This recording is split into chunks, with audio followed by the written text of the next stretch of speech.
Is There Life After Death? Written by Michael Whitehouse. I've told this story many times, and without exception has provoked the same reaction: disbelief.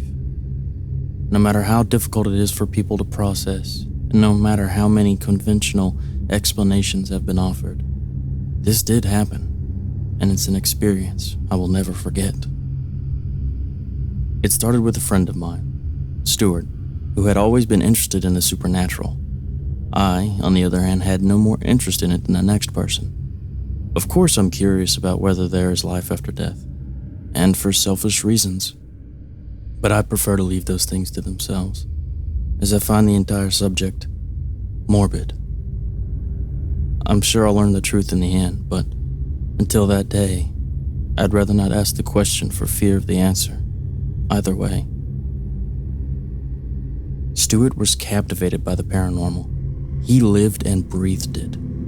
But our friendship had developed through another of his passions: film. And although he often asked me to go on one of his investigations, I always replied that I preferred such things to remain on the cinema screen, and to stay there.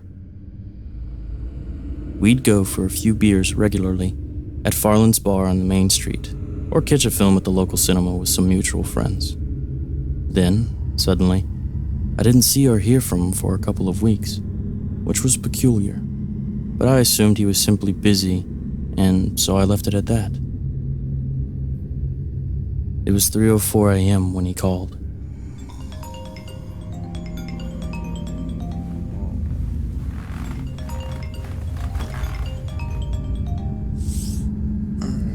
Hello?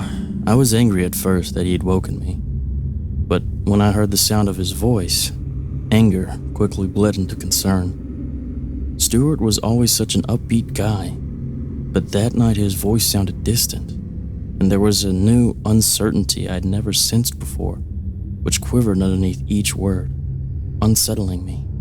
I need you to come get me, he said in a low whisper. What's wrong? Where are you? I asked. I can't talk for long.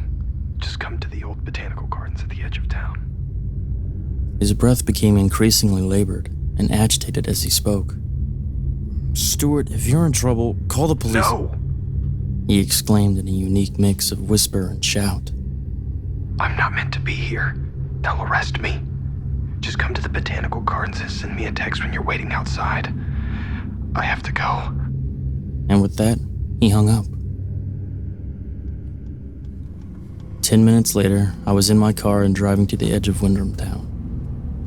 It was an autumn night, and as I passed landmarks which were usually familiar to me during the day, each twisted tree branch and leaf-covered garden took on a more threatening nature than I was used to, the night revealing an unapparent side of the town I loved.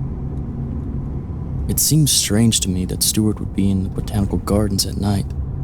He quite regularly went away on nocturnal investigations of abandoned hospitals and other supposedly haunted locations. But that place didn't seem like an obvious choice for such things. In the past, the gardens housed beautiful exotic trees, plants, and wildlife under a massive greenhouse, which must have been over 200 feet in length. But it had been shut down for a few decades. I guess the townsfolk didn't frequent it enough to keep it afloat. Even when I was a kid, the place was just fodder for a rock or two, shattering many of the countless panes of glass, each held in place by a rusted frame. Although, admittedly, my throw fell short more often than not. I know my dad talked about going there when he was a kid, amazed by the place. A self-contained tropical landscape, even during Windham's bleakest winters. I pulled up in front of a large metal fence, encircling what was left of the botanical gardens and its grounds, no doubt to dissuade newer generations of rock throwers. On its gate hung a mud-smeared sign displaying the words, "No trespassing," in no uncertain terms.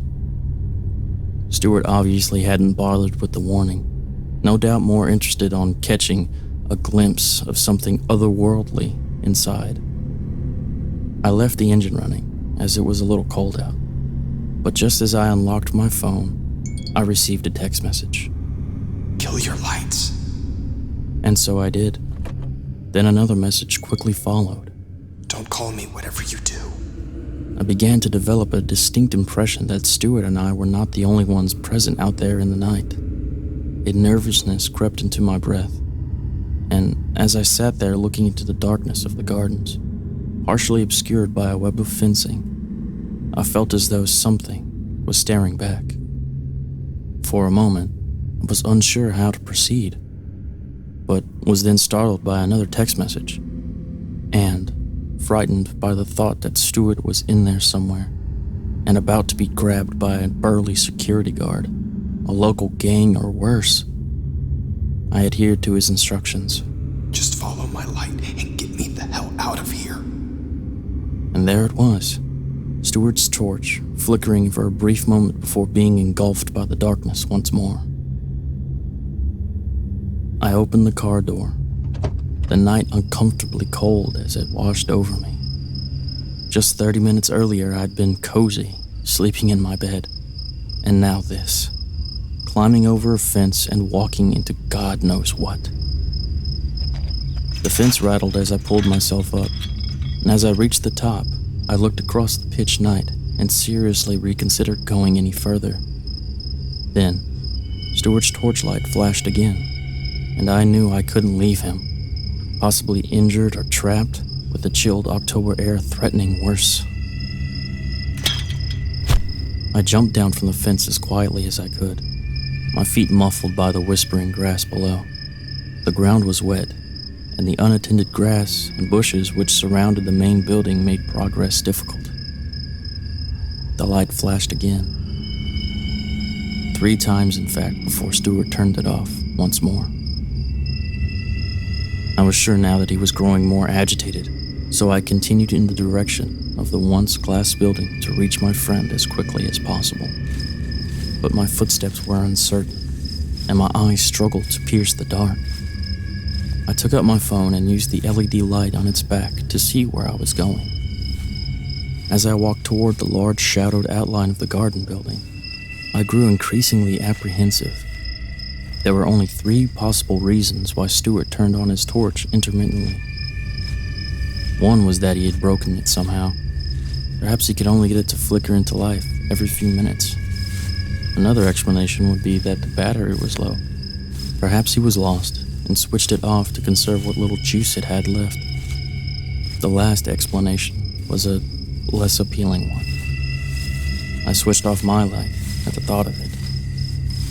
Perhaps he didn't want to draw too much attention to his location.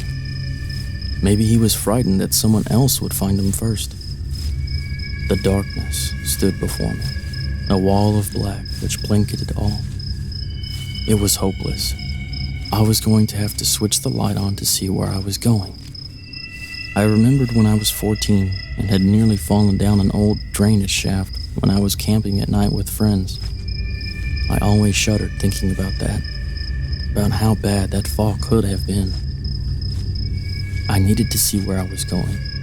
If a security guard came and found me, then that was the better outcome than falling into the darkness somewhere, unseen. And yet, the thought of a night guard seemed far-fetched.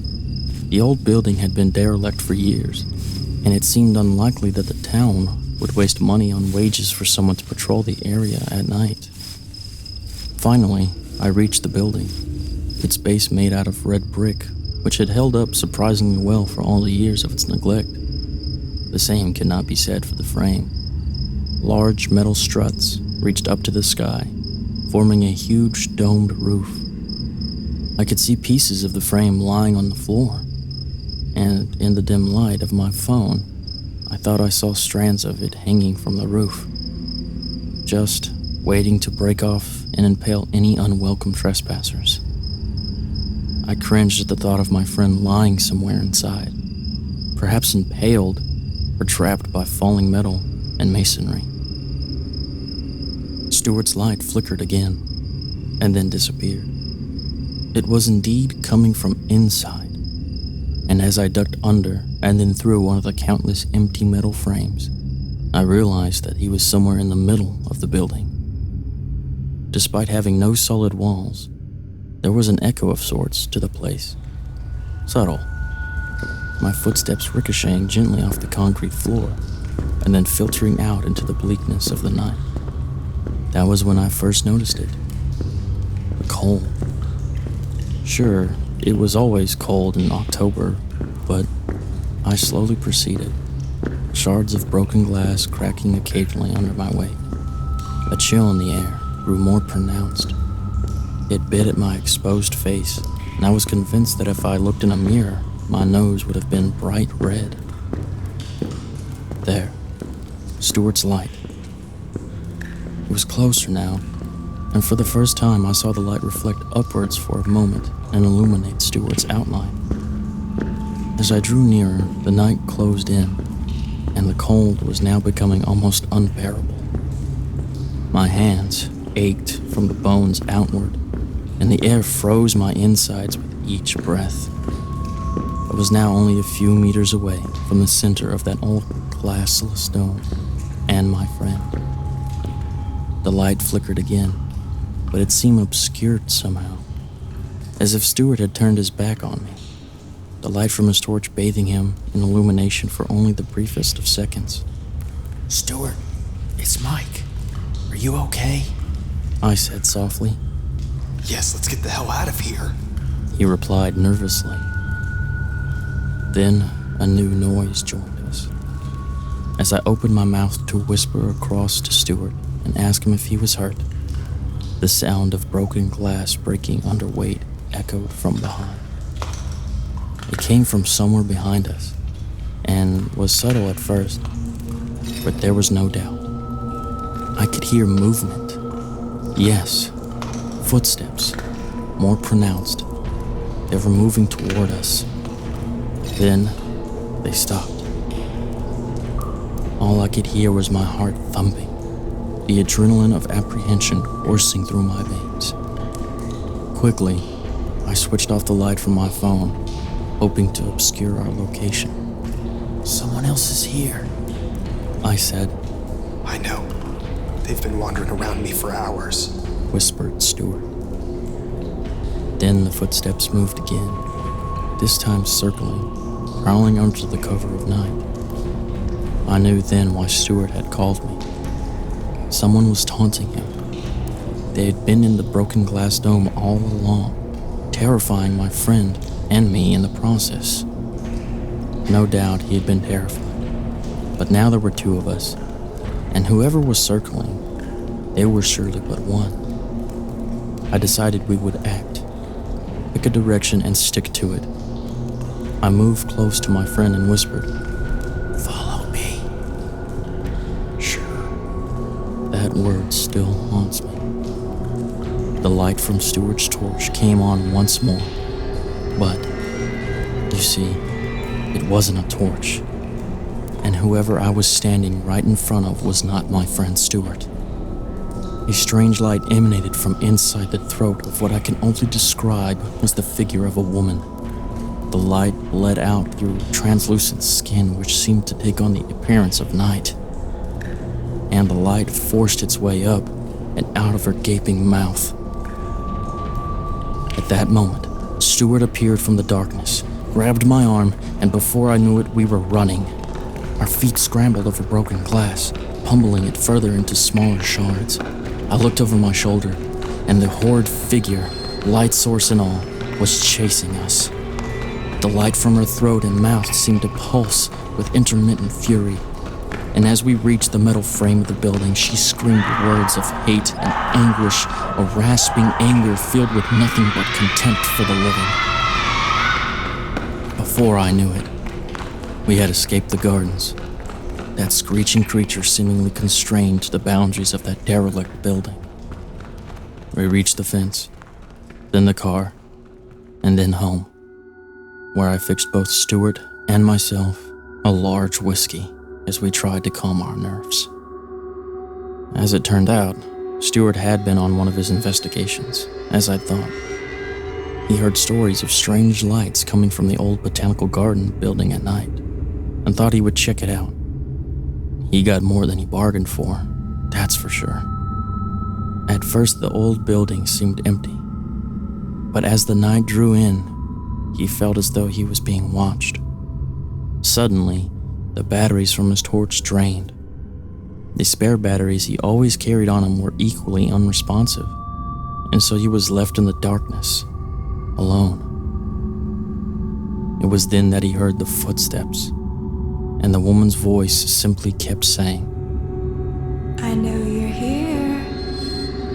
I know you're watching me. To Stewart, it sounded like she was pacing up and down, occasionally standing over him as he hit on the floor.